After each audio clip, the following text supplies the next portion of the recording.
ఓం శ్రీ మాత్రే నమః.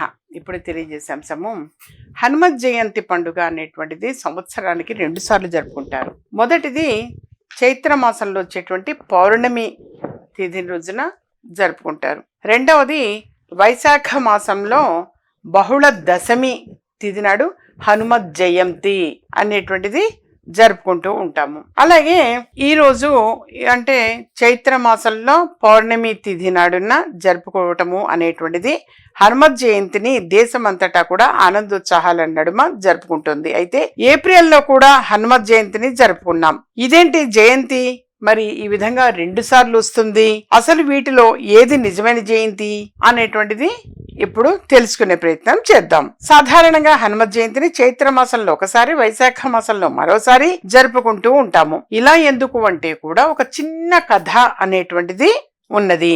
సీతాన్వేషణలో భాగంగా హనుమంతుడు లంకకు వెళతాడు. అశోకవనంలో ఆమె ఉంది అని చెప్పేసి తెలుసుకుంటాడు. ఆ రోజు చైత్రమాసం, చిత్తా నక్షత్రం, పౌర్ణమి తిథి. సీతమ్మ జాడ తెలుసుకున్న ఆనందంలో హనుమంతుడు అశోకవనాన్ని ధ్వంసం చేసి కొంతమేర రావణ సైనికులను హతమారుస్తాడు. అనంతరం రావణ సైన్యం తోకకు నిప్పంటించడంతో సగం లంకను దహనం చేస్తాడు. రావణ సైన్యంపై హనుమంతుడి విజయానికి గుర్తుగా చైత్ర శుద్ధ పౌర్ణమి రోజును హనుమంతుని విజయోత్సవంగా జరుపుకోవాలి. కానీ మరి ఎక్కువ మంది కూడా హనుమత్ జయంతిగా జరుపుకుంటూ ఉన్నారు.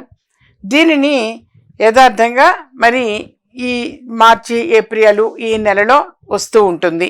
ఇక ఇప్పుడు అసలు సిసలైన జయంతి అనేటువంటిది వైశాఖ మాసంలో బహుళ పక్షంలో వచ్చేటువంటి దశమి తిథి పూర్వభాద్ర నక్షత్రం రోజున నిజమైన హనుమత్ జయంతి. ఇది ప్రతి సంవత్సరము కూడా మే నెల, యథార్థంగా వైశాఖ బహుళ దశమి అది అటు ఇటుగా మే నెలలో రావచ్చు, జూన్ మొదటి వారం రావచ్చు, ఆ విధంగా వస్తూ ఉంటుంది. పరాశర సంహితలో కూడా యథార్థంగా హనుమత్ జయంతి అనేటువంటిది వైశాఖ బహుళ దశమి తిథి నాడే జరుపుకోవాలి అని చెప్పేసి సూచిస్తూ ఉంటుంది.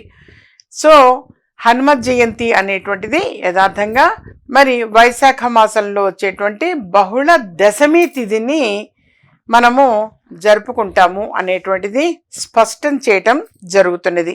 అయితే ఈ చైత్ర శుద్ధ పౌర్ణమి తిథి అనేటువంటిది హనుమంతుని యథార్థంగా విజయోత్సవంగా జరుపుకోవాలి. యథార్థంగా కూడా హనుమంతుడి విజయోత్సవంగానే చాలామంది కూడా చక్కగా మరి ఈ ఆంజనేయ స్వామి వారి గుడికి వెళ్ళటము అనేటువంటిది కూడా జరుగుతుంది.